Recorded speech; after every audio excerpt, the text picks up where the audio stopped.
What's up mga kapadyak? Muli nagbabalik. It's your boy, Caleb Ventures PH, no? At ang ating episode ngayon ay tungkol sa pagtanggal ng pintura ng aking motobike, no? Kung mapapansin nyo sa aking Facebook account, no? Makikita nyo na nakabili ako ng isang motobike na tinatawag nila. Lumang modelo na yon kasi ang daming kalawang, no? Kaya ngayon, tatanggalin natin ang pintura. So, samahan nyo ako. Tanggalin natin yung pintura. Let's go! Ito nga pala ang aking motobike. Yan. So, nabili ko siya. Yung batalya, mula pa sa Pasig yan. Nabili ko siya sa online ng 1K. No? Hindi na masama kasi gusto ko din magkaroon ng bike na ganyan. No? Saka yung tinidor naman sa may kawayan ko nakuha kay Boss Kokoy. Kaya shout out kay Boss Kokoy.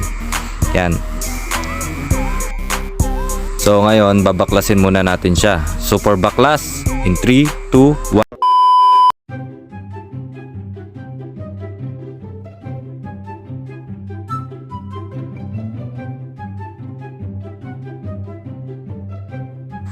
Baka magtaka kayo na kinakamay ko lang yung bolts, no?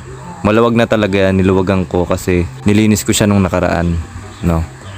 Kaya sobrang luluwag na ng bolts, kaya madali nang tanggalan.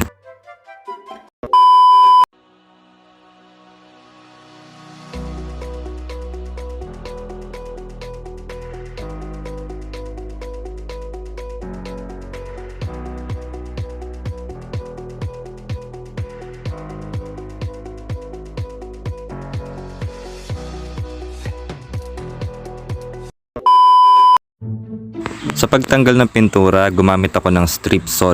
Yan. 100 pesos lang yan sa hardware.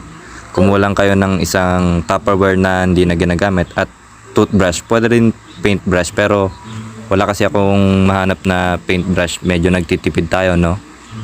Kakatapos lang ng Pasko kaya toothbrush muna na luma yung ginamit ko, no?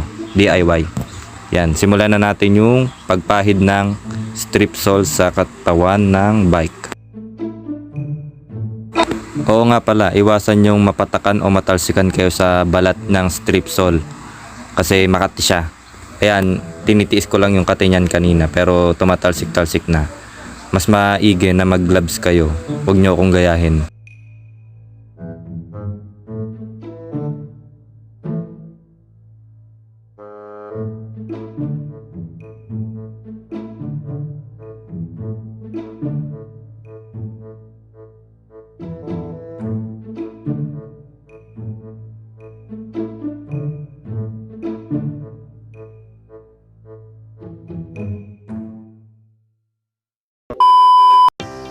Ayan, makikita nyo, medyo umaangat-angat na yung pintura dun sa bakal, no?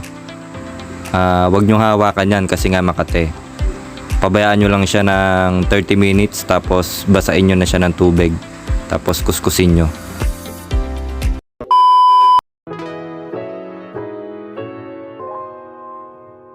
Yan, para naman sa tinidor, no? At sa mga susunod pang parts, kanain na din natin. Kung mapapansin nyo, makikita nyo yung bike na ginagamit natin sa mga ride. Yung katabi niyang bike, yung kulay black na naka-tri-spoke din. Yan naman yung ginagamit ko. Pandito-dito lang kasi pangit dalin kung san-san eh. Hindi pa siya gaanong maganda sa mata. Yung katabi naman ng bike na yon, yung BMX ko na na naked, walang pintura. Yan, ginagamit ko pa malangke. Yon, tapos yung dalawang maliit, isa sa kapatid ko at isa sa anak ko. Ginagamit nila yon kapag nagbabike kami, pamilya. Yun.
So yan, nalagyan na natin ng strip sa lahat.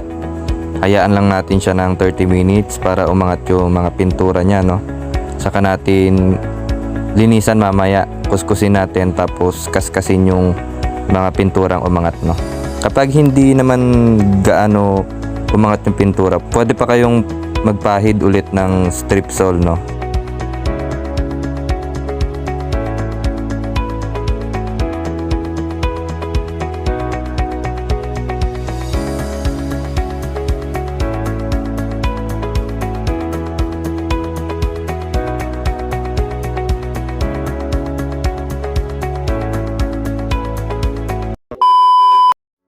Yan, natapos ko na siyang banlawan, no, at kiskisin.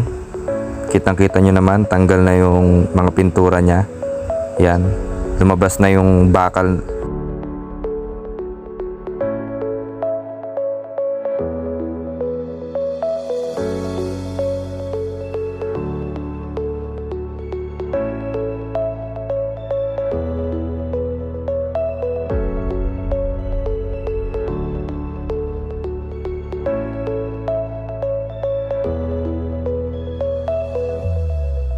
Pero bago ko siya pinturaan, gamutin muna natin yan.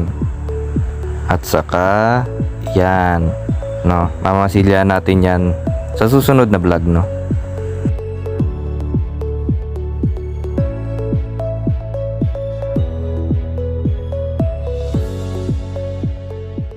So, yun, no. Natapos na nating tanggalan ng pintura yung motocross bike natin, no. Medyo madungis na ako, no, kung mapapansin nyo. At abangan nyo sa susunod na vlog natin, yung pagmamasilya naman, no. Kung nabanggit ko nga kanina na ang daming bukbok nung bike, medyo may butas na yung iba kasi sobrang luma na nung bike na yon. Muli, Calib Ventures PH, Happy New Year sa lahat. Ingat po, ride safe.